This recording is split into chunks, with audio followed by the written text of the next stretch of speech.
Welcome, I'm Michelle Anderson, founder of Clarinet Mentors. Today I want to give you some really tangible things that you can do to improve your tone on the clarinet. I think all of us were probably attracted to this instrument at one time because we love the beautiful sounds that it can make. And sometimes you just might not be aware of something that you're doing and how you're using your air or how you're holding your body or shaping your mouth that's making your tone not sound as good as it can be. So on today's video, I'm going to start off by giving you an exercise that I think really helps people improve how they use their air on the clarinet and can noticeably improve your tone in just a couple of weeks. Secondly, I'm going to talk about how equipment can affect your tone and give you some ideas on things that might help you improve your sound by looking at some different gear. And thirdly, I'll briefly talk about how our body posture or how we hold our mouth can affect tone. Now, in many cases, I'll give you a little summary in today's video, but I'll also direct your attention to some more extensive videos. If any one of these areas seems to be helpful to you, then you can watch in more detail on that subject. But I want to start with an exercise that I haven't presented in this format on YouTube before that I think you'll find interesting. This relates to how we want to blow through the clarinet. Air is probably the most important thing to how we produce tone and sound. And most people, when they play clarinet, do not blow with enough air support. And by that I mean they don't make their air move quickly enough to really help the reed to vibrate the way it ought to.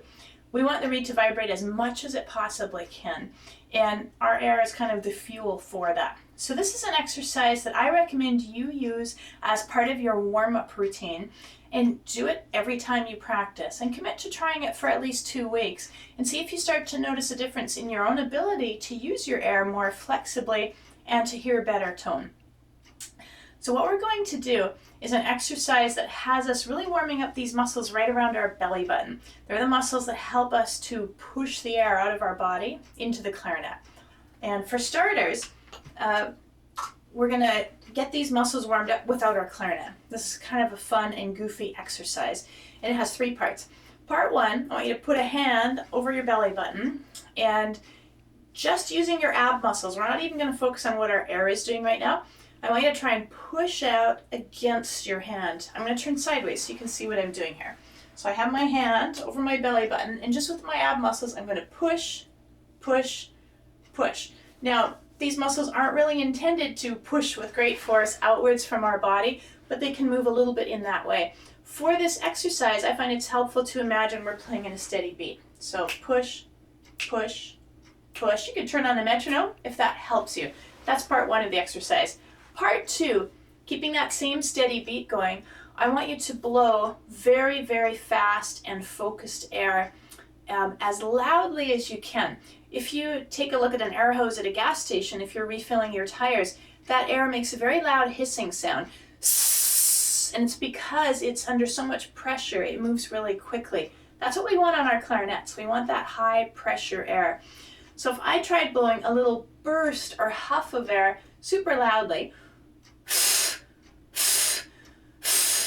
in time, this helps warm up these muscles. In fact, if you did about 8 or 9 of them in a row, you'd probably start to notice you actually feel these muscles kind of getting warmed up or maybe even getting tired. Now, to make this even more effective, I want you to use a handy tool. It's called a piece of paper. And whatever your paper is, I have some random music here, you're going to hold it out at arm's length. And when you blow this fast burst of air, you want to try and move your paper with your air.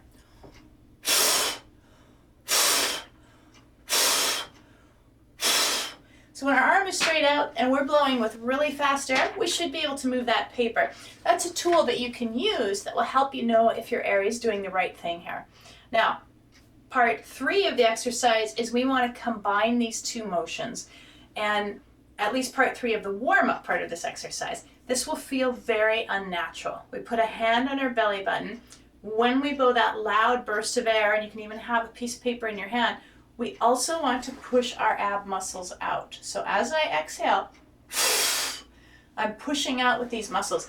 This will feel very strange if you've never done it before. And I'm going to acknowledge right now there are some schools of teaching clarinet and other wind instruments that encourage you to suck your gut in when you blow out, and that can also work. But I just want to tell you that this exercise I'm showing you now, I've seen it work for so many people. It works really well for me, that even if you've been trained in something that seems like the opposite of this, just try it. See if it works for you. And if it does, you might incorporate it as a regular part of your playing. So I'm going to blow out, push out. We're going to keep our hand on our belly button in order to feel the force of those muscles coming up, and to try and do it in time.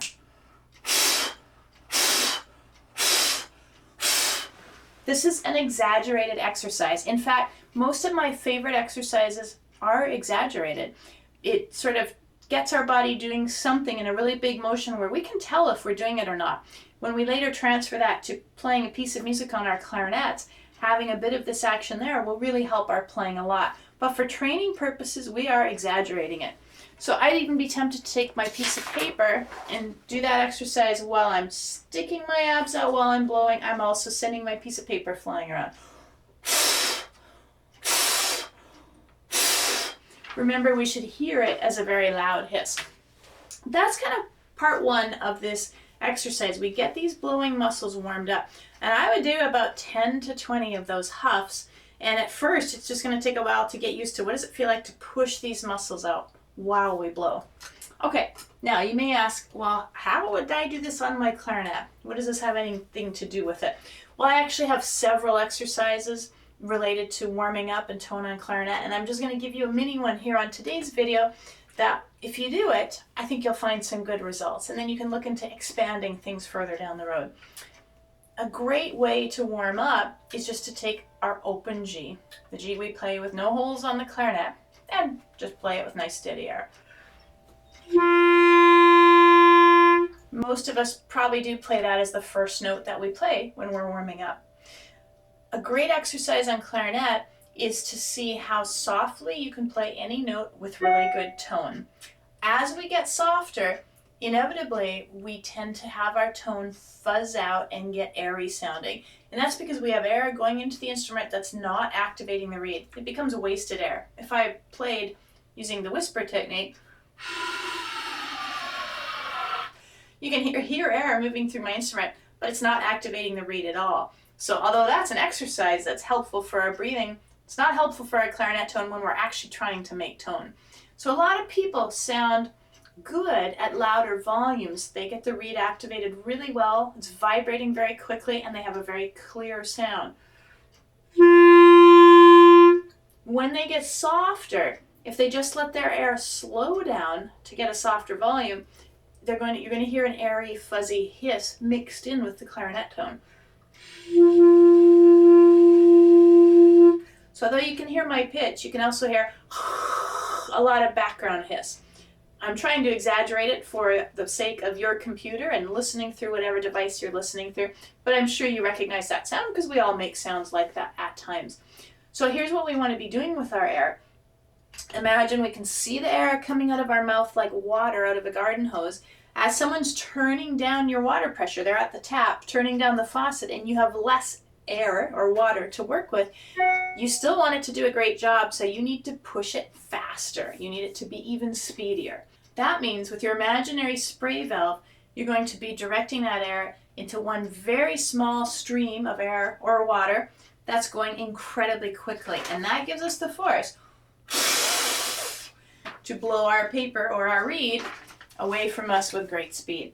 So as we get softer, we still want to keep our air going. So I often recommend, and I still do, that you just take that open G and gradually get softer. And as you hear your sound fuzz out, your imaginary spray valve, which is these muscles around your belly button, pushes a little faster. What I've discovered recently is that using this huffing exercise where we push out helps these muscles to get to that point where they can move the air faster when you're much softer. So here's the exercise. You play your open G nice and loud, and you quickly diminuendo to about mezzo piano piano until you start to hear that airiness. And when you do, you're going to turn on the huffer. The huffer is puffing air while we're sticking our belly button out. And what we're going to try and do is huff gradually softer. So here's what it might be. I'll start loud and clear. I'll get softer until I hear that airiness creep into my sound.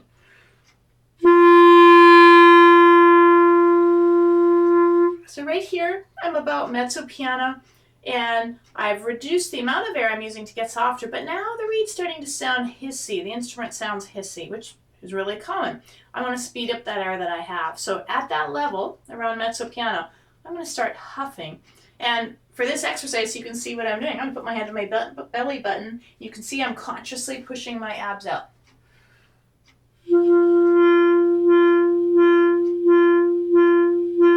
Now, you'll notice that when I'm doing the huff, my tone is actually quite clear.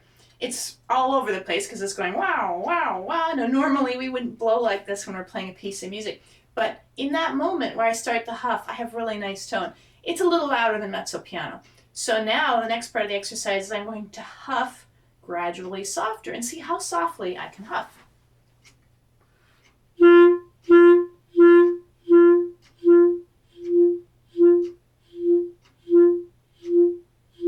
Now for this exercise, I'm still trying to push my abs out every time that I huff. And if I'm actively thinking of that, I'm going to get better results. What I noticed is I huffed to a softer level than when I was just trying to diminuendo with pretty good tone.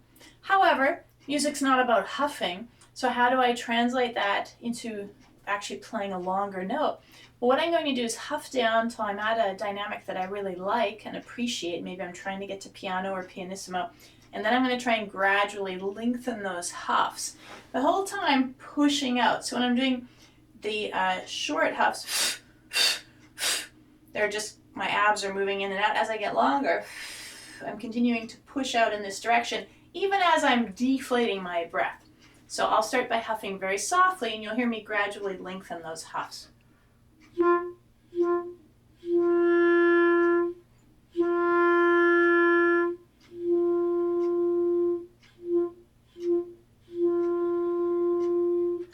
So I did it at one dynamic, then I huff softer. I gradually lengthened them till I was playing a long note with tone that I quite liked.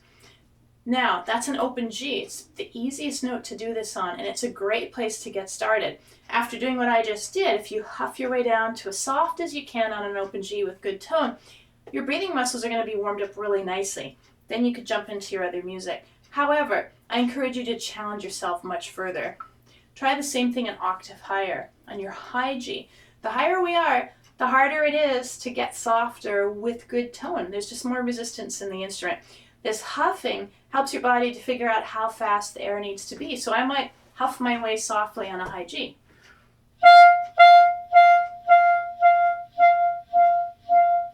And when I feel like I'm huffing pretty softly, I'll gradually lengthen the huffs. All right, your next challenge, super high C, thumb and register key. This is the most reactable note on clarinet, I think, in our regular fingerings that we encounter. So if you don't have good air support there or something else is wrong, that note's going to give you trouble. It's a great one to work on though. So if you were to try those three notes as part of your warm-up, this gets your breathing muscles blowing your air at a good speed, which really helps improve your tone. It gets rid of the fuzzy airiness that we find at softer levels. It makes the louder notes sound more resonant, more warm, and you're especially going to notice the difference in your high notes, which are more affected by what we do. If you have wimpy air, you can sound not too bad in the low register, but in the high register, notes aren't going to speak or they're going to sound very fuzzy and they're going to feel hard to play. You're going to feel frustrated. If you get your air working better, you're going to like those results. So that's one warm-up exercise using your air that I think could really help improve your tone. And if that's all you took out of this video and you tried it for 2 weeks, I'm convinced you're going to have better tone at the end of 2 weeks.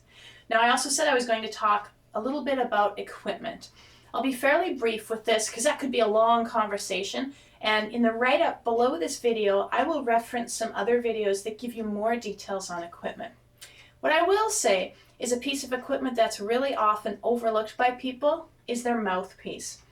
There are many excellent mouthpiece manufacturers in the world, and the mouthpiece probably makes more difference to your tone than your whole clarinet does, or at least it's as important. And it's one of the best ways to upgrade a beginner level instrument. You can get some excellent mouthpieces in a local music store made by Van Doren or Selmer. I really like the Van Doren M13 lyre that works well for most people. If you want to upgrade above that, there's some excellent higher end professional mouthpieces that tend to be, I'll just throw out a range of prices around the $250 to $350 range roughly. Right now I'm playing on a Embouchure mouthpiece, which I really like. I also like the mouthpieces by Michael Lomax. I like Greg Smith makes some nice mouthpieces. I at risk of leaving anyone out, there's many fine mouthpiece makers out there, and I'm just recommending that what you do is try some. It's a very individual choice what mouthpiece works well, but if you can get into a music store, test out some different mouthpieces on your clarinet. It can make a huge difference to your tone. Also, your reeds, you want to ensure that you're playing on the correct reed strength. And I'm going to put a link in here to my High Notes 101 video that talks about reed strength.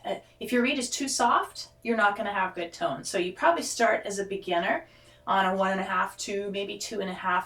By the time you're playing in the high register, most people on most setups need at least a 2.5 or 3 to get a full sound, and most people will level off in classical music around a 3.5 or 4 reed strength, depending on what kind of mouthpiece they have and all sorts of variables like that. But that gives you some guidelines. Of course, the clarinet itself can make a difference to your tone quality. A wooden clarinet will sound a little more warm and resonant than a plastic one. Some instruments play better in tune than others because of how they're manufactured. So again, if you have a chance to try some better level clarinets, you might be happy with the results you get there. You can also get specialized barrels or bells that can make quite a difference. You'll see here I have a Embouchure MOBA barrel and a bell, which I really like. A lot of my students have tried them and like the tone there. There are many other people who make specialized barrels and bells, and again, try it out. See what you like, see what works well for you and your instrument. All right, thirdly, very briefly, I'm going to talk about how you hold your body and how it affects your sound. How we hold our mouth, how we shape it, the embouchure, makes a huge difference to clarinet. And I'm going to put a link in here to some other more detailed videos on embouchure for you. But just as a quick review for you, we want to make sure that your bottom lip and chin is pulled down away from the reed. So as the reed sits there, the reed can vibrate and we don't have mushy stuff. A lot of people ignore the idea that the corners of our mouth wrapping in around the reed really add resonance to the sound, especially in the high register. So if that's something you're not thinking about, think about pulling the corners of your mouth in. And many people play with not quite enough mouthpiece in their mouth, which means they're only letting a little bit of the reed vibrate. So you should experiment with a little more mouthpiece in your mouth. If you put too much mouthpiece in your mouth, you'll get a horrible squeak, and you know you've gone too far. Something you can experiment with a little bit.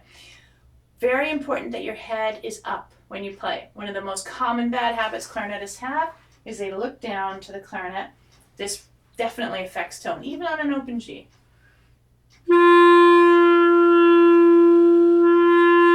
You can just hear me fuzz out when I look down. And yet, I think it's because when we first started clarinet, we wanted to see what we were doing. Well, many people get in the habit of looking down. So make sure your chin is up when you play.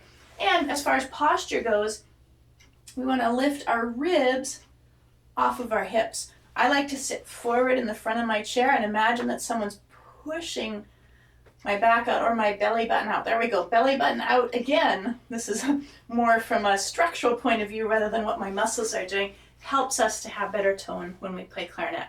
We want our arms to be very, very relaxed, because if we're tense, then we'll tense up here and you'll hear that in your tone as a choked sound. So today's video was intended to, first of all, give you a new tangible warm-up exercise that'll help get your air moving differently. And everything else are kind of like reminders, little checklist of things you can do. And I will put in links to other resources for you in the write-up below this video so that you can get more details on equipment or embouchure or other things that I think would help further you in getting your tone to sound better on the clarinet. Thank you so much for watching today's video. I would love to hear from you. If you have any comments on this, please write them in the comments box below this video. I go in there myself about once a week and I try and answer any questions people have for me. And if you're not already a member of the Clarinet Mentors community, I would love to have you join. This is my free online community for clarinetists where I share my favorite clarinet resources with you. Every few weeks I send out a newsletter that has an educational video like today's. I'll also put in there any special clarinet events that I know of that are coming up and things that I recommend for the clarinet. This might be music or pieces of equipment or special concerts, anything that I think you as a clarinetist might find interesting. It's totally free to join. You just go to www.learnclarinetnow.com. You can unjoin at any time if you don't like it. I thank you for watching today's video, and I look forward to seeing you on the next one.